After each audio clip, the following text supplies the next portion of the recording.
Gemini, ito po yung ganap sa inyo sa December 1 hanggang December 15, kalahating buwan ng December.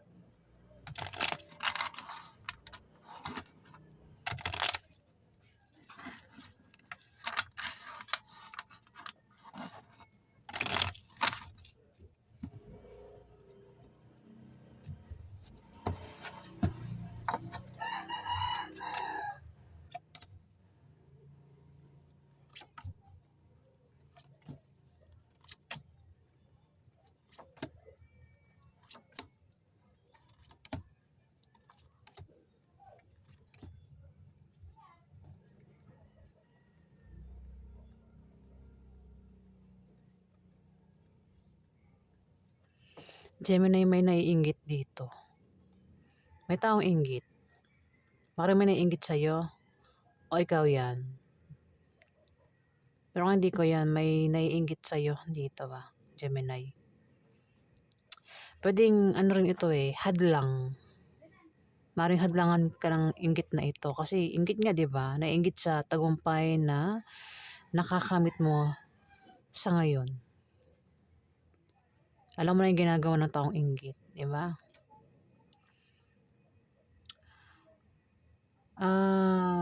May tao dito yung depressed at magiging negative yung pananaw niya sa buhay. Pwedeng ikaw, Gemini. Pero kung hindi ikaw yan, kilala mo ang taong ito na maring member ng pamilya mo, kamag-anak mo, asawa mo, kung sino man yan.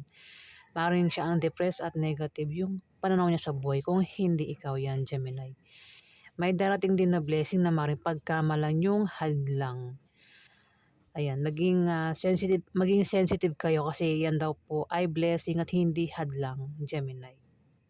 May pagbabago rin na mangyayari sa inyo. Pwedeng masama o mabuti. Mayroon din daw kayong malalamang balita na patungkol sa pera. Kaya naman ang iba sa inyo ay makaisip, magtayo ng business, mag-apply ng trabaho, mag-sideline, mag-ipon, mag-invest, o tinda online. Basta patungkol sa kaperahan nyo, maiisip nyo rito, Gemini. Pero kung hindi man ikaw yan, kilala mo ang taong ito na makakaisip ng pagkakitaan. Meron din papayuhan dito. Yung papayuhan hindi nakikinig sa payo. Kung susundin niya yung payo, hindi rin magbubunga na maganda. Kasi yung papayuhan, matigas ang ulo, at meron siyang maling paniniwala na salungat sa direksyon ng tagumpay, Gemini. Kung problema man ang iba sa inyo, anumang klaseng problema yan, may tutulong sa inyo dito, Gemini. O ikaw yung tutulong dito. May manloloko dito may manloloko nga, ayan. Maaaring maloko kayo, Gemini, sa kalahating buwan ng December. Pwedeng panloloko nga gawin is maaaring patungkol sa love life o patungkol sa pera, yung gagawin panloloko. Pwedeng malala o hindi malala yung panloloko. Kasi yung panloloko pwedeng biro-biro lang. Yung malalang panloloko, ito yung scam o ito yung may third party. Yan yung malalang panloloko. Pwede rin naman kasi yung panloloko is mga biro-biro lang, biruan lang, ganun. Ayan, may manloloko daw dito. Pwede ikaw. Kung di man ikaw, mag-ingat ka sa taong manloloko, Gemini. Ang iba sa inyo ay magkakaroon ng mabulaklak na partnership o engagement. Kung problema ang iba sa inyo sa karating buwan ng December, may tao nakasuporta lang sa inyo dito. O ikaw yan. Kung may tao magkakaproblema sa karating buwan ng December, nakasuporta ka lang sa kanya, Gemini. Ayan.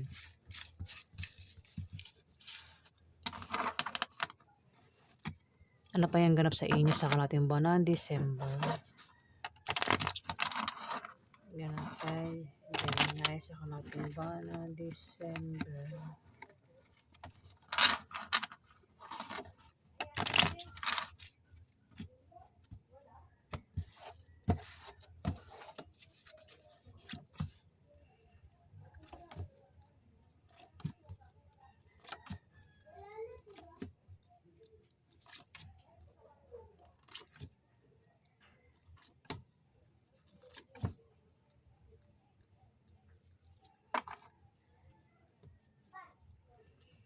Gemini, mukhang magkakaproblema ka sa kasama mo sa trabaho mo o maaaring ito'y kasama niyo sa negosyo niyo o maaaring kasama mo 'yan sa bahay niyo, ang taong ito at maaaring magkaroon ng away sa inyo na patungkol sa pera. Pero yung away sa pera is malulutas din naman, Gemini. Maaaring ano kasi may tao rito yung may pabago-bago ng feelings, eh. Maaaring biguin ka niya o saktan ka niya o ikaw 'yan, Gemini. Maaaring biguin mo siya o saktan mo siya. At may third party. May third party at maaaring masira yung relasyon niyo ng dahil sa third party. Kung hindi man ikaw itong may third party, maaaring karelasyon mo ang may third party dito, Gemini. At may tao dito yung pinag-iingat sa misfortune o kamalasan na maaaring mangyari sa kanya sa kalahating buwan ng December. Puwedeng ikaw, kung di man ikaw ang tinutukoy dito, Gemini, na pinag-iingat sa misfortune, kilala mo yung taong ito. Misfortune puwedeng makaranas ng kamalasan o kung may negosyo, maaaring malasin yung negosyo, huwag baguhin yung negosyo, Gemini. Ingat din sa aksidente, ayan.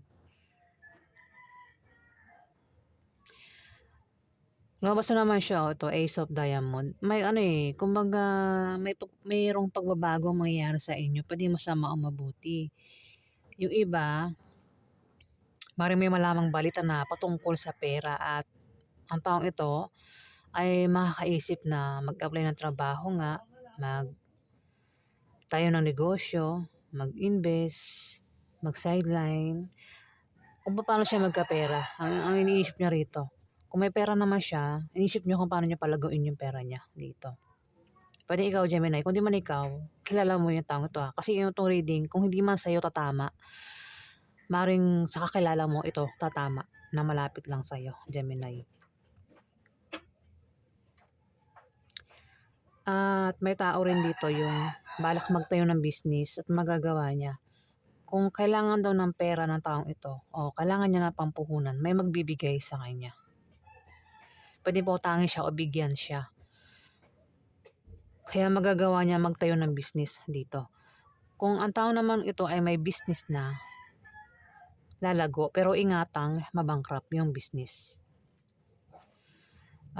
Kung may trabaho naman ang taong ito, maaaring ma-promote o maaaring dagdagan yung sahod niya. Kasi diyan tumapat yung Ace of Spades, maaaring malasin, 'di ba? Kung sa utang ito patungkol, kung sino man 'tong umutang, ayan maaaring makabayad na sa utang,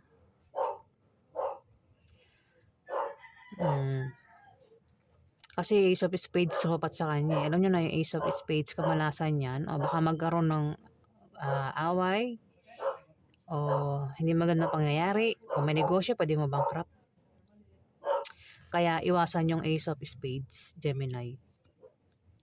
Hindi naman yan pananakot. Kumbaga pinag-iingat lang kayo. Babala lang yan, para makaiwas kayo sa puwedeng mangyari sa inyo sa karating buwan ng December, Gemini. Alamin natin yung ano sa inyo, outcome. Ano po yung outcome sa mga Gemini sa December? 1 hanggang December 15.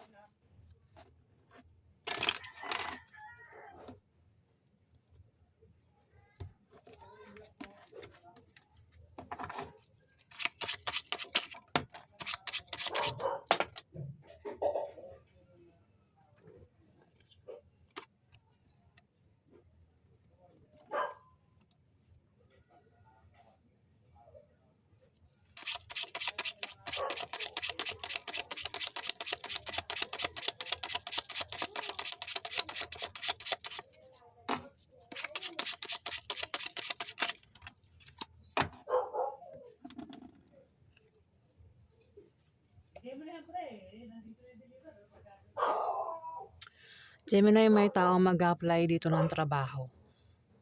Kasi wala itong trabaho. Kung may trabaho naman daw ito, balak nitong mag-resign kasi mag-apply din sa ibang kumpanya. Pero yung taong ito na mag-resign, wag daw basta-basta mag-resign kasi Maaaring hindi na siya magkaroon ng trabaho, 'di ba? Kailangan bago siya mag-resign, sure niya muna na matatanggap siya sa applyan niyang bagong trabaho para hindi siya magsisi sa huli. At sa kanyang pag-travel, meron daw siyang makikilala na pwede niya maging karelasyon kung single siya. Ang iba sa inyo yung magkakaproblema sa bahay niyo, sa pamilya niyo. Baka magkaroon ng mga sira sa parte ng bahay niyo, Gemini. Problema rin ito sa pera, sa gastusin, bilihin, Gemini, at apektado ka. Kailangan mo rito ng suporta.